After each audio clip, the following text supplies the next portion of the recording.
আজকে happy doctors day. একটা ডাক্তারি রিল করবো না, এটা কি হতে পারে? আমাদের দেশে সবচেয়ে বড় সমস্যা কিন্তু ডায়াবেটিস। আপনারা জানেন তো, প্রায় 10 কোটি ভারতীয় ডায়াবেটিক, এবং প্রি ডায়াবেটিক যদি ধরি প্রায় 30 কোটি হয়ে যায়। সুতরাং আমাদের আইডিয়াল অ্যান্টি ডায়াবেটিক ওষুধ অর্থাৎ সুগারের ওষুধ কি হওয়া উচিত? সুগারের ওষুধের প্রাথমিক ক্রাইটেরিয়া হচ্ছে সুগার যেন কন্ট্রোল করে। আপনারা হাসছেন, তাই তো? সুগারের ওষুধে সুগার কন্ট্রোল করবেই এরকম ব্যাপার কিন্তু নেই। সুগারের ওষুধে সুগার কন্ট্রোল ছাড়া আমরা অ্যাডিশনাল বেনিফিট চাই, যাতে সেটা কিডনি প্রোটেক্ট করে, যাতে সেটা লিভার প্রোটেক্ট করে, এবং যাতে সেটা হার্ট প্রোটেক্ট করে। 2019-এর পর সুগারের ওষুধের না প্রচন্ড রকম চেঞ্জ হয়েছে। বলা যায় যে যুগান্তকারী আবিষ্কার হয়েছে। প্রথম আবিষ্কার বলি, দেখুন, আজকেও একজনকে বলি যে সবচেয়ে প্রাচীন ওষুধ মেটফরমিন। তাকে যখন বললাম মেটফরমিন খাবেন না, স্যার প্রচুর সাইড এফেক্ট আছে। আমি আবার বলি, ড্রাগ অফ চয়েস কিন্তু মেটফরমিন, যদি তার কিডনি খারাপ না থাকে। তারপরে দেখুন আমাদের DPP-4 ইনহিবিটর, বিচ্ছিরি নাম, লিনাগ্লিপটিন, সিটাগ্লিপটিন, এরকম আপনারা পাবেন। তারপর ধরুন এমন একটা ওষুধ যে ইউরিনের সাথে সুগার বার করে দেয়, গ্লিফ্লাজোন, আমরা প্রত্যেকেই হয়তো জানি কম বেশি।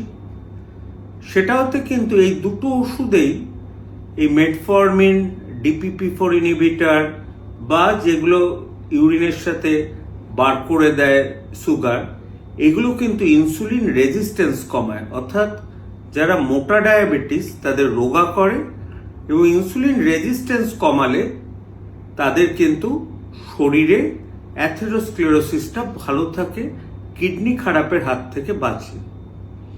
আরেকটা নতুন ওষুধ আবিষ্কার হয়েছে বেশ কিছুদিন, কিন্তু ভারতে এসেছে ধরুন বছর দেড়েক হলো। সেটা হচ্ছে সিমাগ্লুটাইড, GLP-1 অ্যানালগ অথবা টিরজেপেটাইড। এগুলো না বেশ দামি। এখন আমাদের জেনেরিক এসছে যেগুলোর দাম কম, এবং আমাকে এইটা বলার সাথে সাথেই আমি জানি কিছু লোক আমাকে বলতে থাকবে, ডাক্তারবাবু আপনি কেন এত দামি ওষুধের কথা বলছেন? দেখুন, বিজ্ঞানের উন্নতিটা আপনাদের জানানো উচিত। যারা অ্যাফোর্ড করতে পারবেন তারা এটা নেবেন, ডাক্তাররা কখনো চাপিয়ে দেয় না।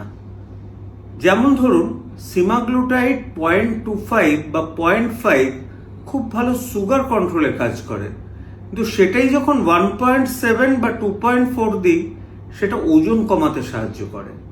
সেরকম টিরজেপেটাইড যখন শুরু করি 0.25, 2.5, কিন্তু আবার শেষ করি 15, এই 15তে ওজন খুব ভালো কমে।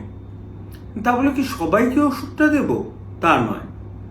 যাদের ধরুন সাধারণ কনভেনশনাল ওষুধে কাজ হচ্ছে না, তারা যদি অ্যাড অন করতে বলে তাহলে এই সিমাগ্লুটাইড দিতে থাকি, যেটা বাজারে ওজেম্পিক নামে বহুদিন ধরে প্রচলিত।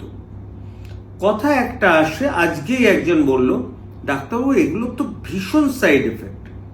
শুধু 3টে কথা আপনারা মনে রাখবেন। এই সিমাগ্লুটাইড টাইপের ওষুধ দিতে পারবেন না কারোর যদি পাস্ট হিস্ট্রি অফ প্যানক্রিয়াটাইটিস থাকে, নেবেন না। কারোর যদি family history of medullary thyroid carcinoma থাকে, নেবেন না।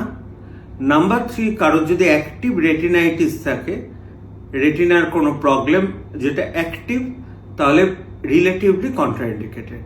আর যখনই এই টাইপের ওষুধ নেবেন, বেশি করে প্রোটিন কিন্তু খেতে হবে। ভালো থাকুক আপনারা সবাই, যাতে ডাক্তারদের উপর বার্ডেন কমে। আপনার প্রাণপণ সেটা চেষ্টা করুন, লাইফস্টাইল মডিফাই করুন, সিগারেট কম খান, মদ্যপান ছেড়ে দিন, হাঁটুন, ভালো থাকবেন, ডাক্তারের কাছে আসতে হবে না।